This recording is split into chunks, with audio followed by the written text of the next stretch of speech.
Muted mics and strict time limits didn't stop Joe Biden and Donald Trump from getting personal at their first live televised debate of this US election cycle.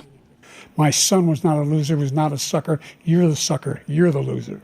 His presidency, he's without question the worst president, the worst presidency in the history of our country. I mean, what are you talking about? You have the morals of an alley cat. Give you a minute, sir. I didn't have sex with a porn star, number one. But between the quips and barbs, there was at least some insight into the two candidates' policies. One major issue for US voters, the economy. Hosts asked Trump how his planned 10% tariff increase on imports could add to inflation. It's not going to drive them higher. It's just going to cause countries that have been ripping us off for years, like China and many others, in all fairness to China. It's going to just force them to pay us a lot of money, reduce our deficit tremendously, and give us a lot of power for other things. Also on the economy, Biden suggested increasing taxes for the super rich, though he stumbled a few times with his numbers. We have 1,000 trillionaires in America. Billionaires in America. And what's happening? They're in a situation where they, in fact, pay 8.2% in taxes. If they just paid 24%, 25%, either one of those numbers, they'd raise $500 billion, I should say, in a 10-year period. Abortion was another hot topic, with Trump accusing Biden of supporting pregnancy terminations up until and even after birth.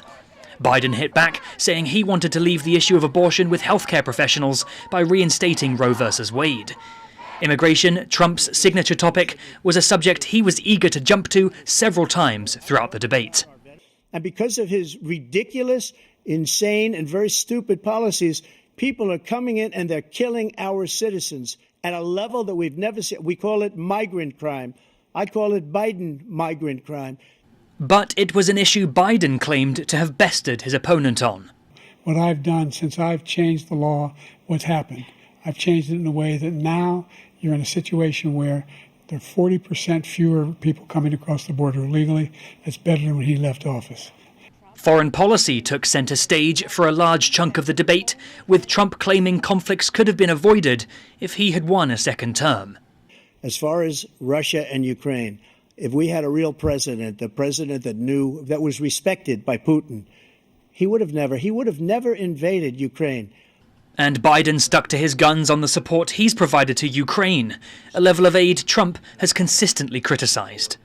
By the way, all that money we give Ukraine are from weapons we make here in the United States. We give them the weapons, not the money at this point. And in a debate littered with insults, a surprise argument about their golfing abilities. And by the way, I told you before, I'm happy to play golf with you if you carry your own bag. Think you can do it?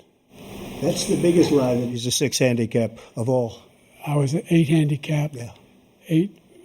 Never. But I have, you know how many? I've seen you swing. I know you swing. Hey, let's not act like children. President Trump, we're going to turn. Let's not act like children. Post-debate, Trump has been accused of lying throughout much of the show, while many, including some fellow Democrats, focused on Biden's apparent frailty and inability to finish sentences.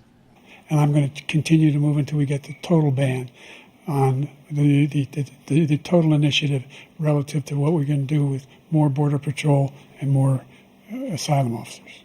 President Trump? I really don't know what he said at the end of that sentence. I don't think he knows what he said either. Look. Flash polls after the debate show that around 2/3 of American viewers think Trump came out on top. Biden's VP, Kamala Harris, was quick to defend his performance. Yes, there was a slow start, but it was a strong finish. And what became very clear through the course of the night is that Joe Biden is fighting on behalf of the American people. But Republicans say Trump crushed it. You were watching this debate, you're voting for Donald Trump. It's one of the greatest contrasts between two politicians I've ever seen in my life. The two candidates are scheduled to meet again on the debate stage in September, where they'll have another chance to convince the US public that they're the one best suited to run the country. Klein, Wang and Reece for TaiwanPlus.